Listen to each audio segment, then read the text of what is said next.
Went on the cave. The cave is called Crystal Cave. Nice.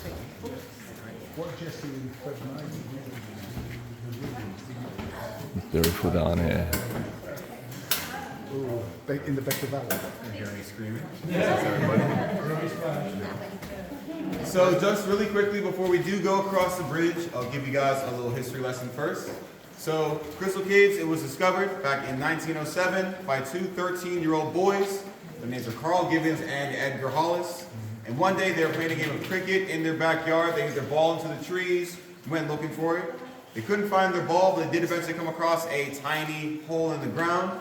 That hole is right behind you, way up through here.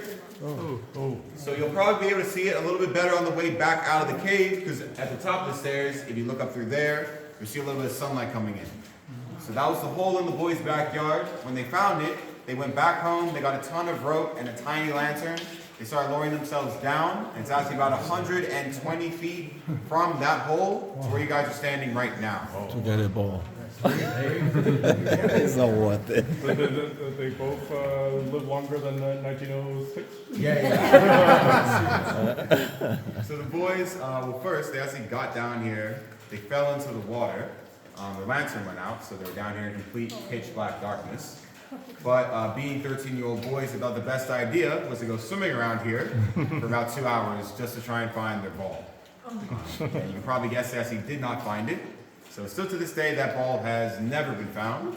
And the boys were able to climb all the way back up to the top. That's when they went back home. They told their parents about the whole experience, but of course their parents didn't believe them. So they came here for themselves, they checked out the cave and noticed that all of this actually ran beneath their neighbor's house, the Wilkinson family. So the Wilkinsons still own Crystal and Fantasy Caves today. So they're a very rich family now. Wow. But when they first came down here, saw how beautiful the place was, thought they could make a little bit of money off of it. So a year later, in 1908, Crystal Caves opened up for tourists. Did the kids get any money for? Yes. So the kids, they got some money. They also got some land from the Wilkinsons. Oh, nice. And descendants of their family still own that property to this day. Oh, that's great. But when they first started doing tours here, before this bridge was put in, you could actually go on a boat tour around the water. And I was telling a couple of you guys earlier, but back then, at the end of your tour, you could actually cut off a formation and take it with you as a souvenir. So all the ones that you see with flat bottoms, those ones that were cut off back in the day, they still have flat bottoms now because all this stuff grows very, very slowly. So it takes about 100 years for just 1 inch to grow in these formations. So this whole cave has been here for about 2 million years. Oh, 2 million years, come on now. The world is not in existence. So you guys have any questions about anything so far?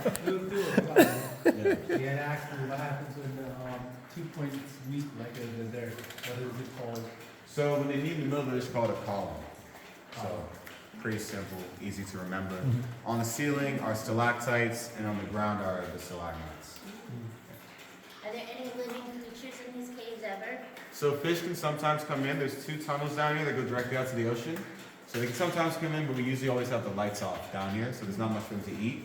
So if they come in, they don't usually stay for too long. And then besides that, we don't have bats here. I would not be working here if we had bats here. So yeah, nothing really living in the cave. Is the hill big enough that a shark could get through it? The hole? Yeah, Out to the ocean? yeah. Yeah. Sharks would definitely come in if they wanted to. We can't keep them And out. do you I'm know not- does people still come down here and explore this? Yes, so in the winter, obviously when the tourists aren't here, Yeah. scuba divers, geologists from all around the world will come down here. They check out those tunnels that go all the way out. But there's not too much marine life. You So see, that man It's that mainly says just they don't geology have purposes. sharks So here. it's a big enough opening They- for. the tunnels are pretty massive. Oh. I'm going out to the ocean. What's with this one stalactite up here that's different color, texture, and all the rest?